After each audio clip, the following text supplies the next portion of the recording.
And yet, the 18th variation isn't some kind of commercial break inside the Rhapsody.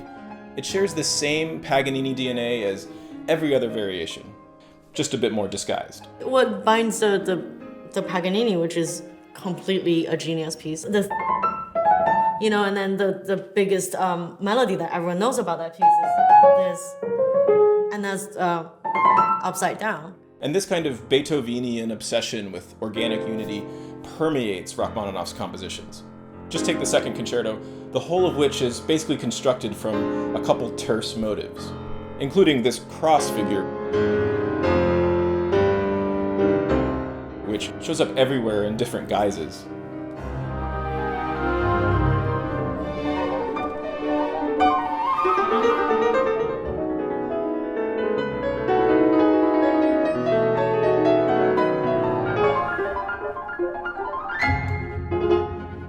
And most thrillingly, is coupled with the opening theme at the height of the first movement.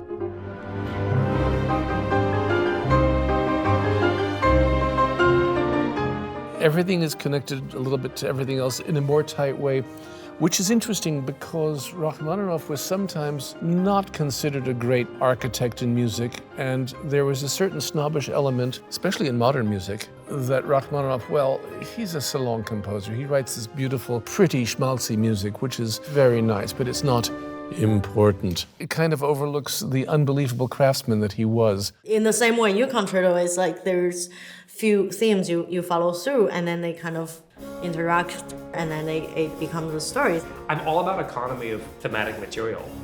You pretty much in the first two bars of the piece should write everything that determines how the rest of the piece will unfold. Oh my God, I did not notice that. that ascending 3-note thing, and it goes back down, that's what generates this clarinet tune. And I've tried to throw every contrapuntal tool I've got, because in the end, like, that's the thing that binds these pieces together. That's the thing that separates something from just being cutouts of styles and makes it something that is a unified whole. What I call like the appositura theme. You hear that? Like right there, the dee dee dee dee. That will come constantly throughout the whole piece. Exactly. What Yuja is just playing is the second movement material, if you think of it as a second movement.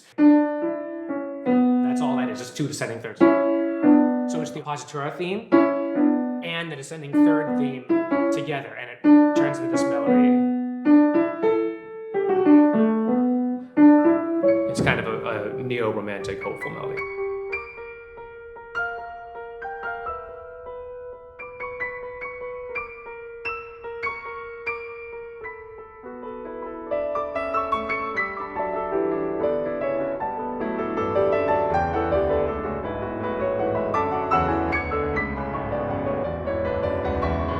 Even the virtuosic passage work of the cadenzas reveal Teddy's dedication to the architecture of the work. Repeated note motive will be used in lots of different ways. That will eventually be transformed into actual literal repeated note technique in the piano.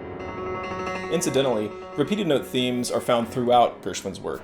Some have suggested this stems from his rather pushy personality, but in any case, they're in his piano preludes and both rhapsodies.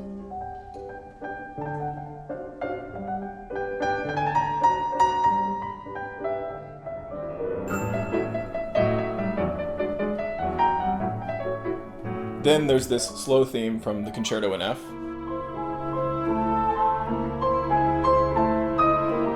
which, like the Abrams concerto, prefigures the driving repeated notes of the third movement. By the way, the apotheosis of the repeated note thing is right there. Right. Mm-hmm. Like the repeated notes go absolutely, they like lose their mind. See, I did not think about all of that. I think it was enough for Yuja just to have to learn what might be the hardest piano concerto ever composed, and also help compose it. Yuja makes this part up coming up. Right here. Oh, the right hand. She made it harder. This is not what I wrote. She made it even harder to play. Wait, what did you write? I just the wrote same thing. What did you do, Yuja? I just went up instead of repeat the E. I went.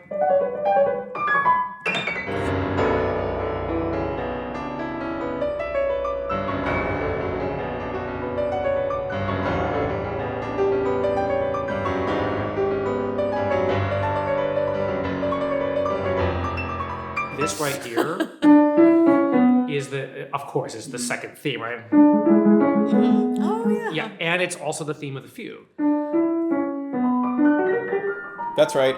Teddy manages to bake in a fugue amid everything else. This is starting to seem less like Rachmaninoff and Gershwin's musical child, and more like a trans-historical orgy involving every major musical figure from Bach to Beyoncé.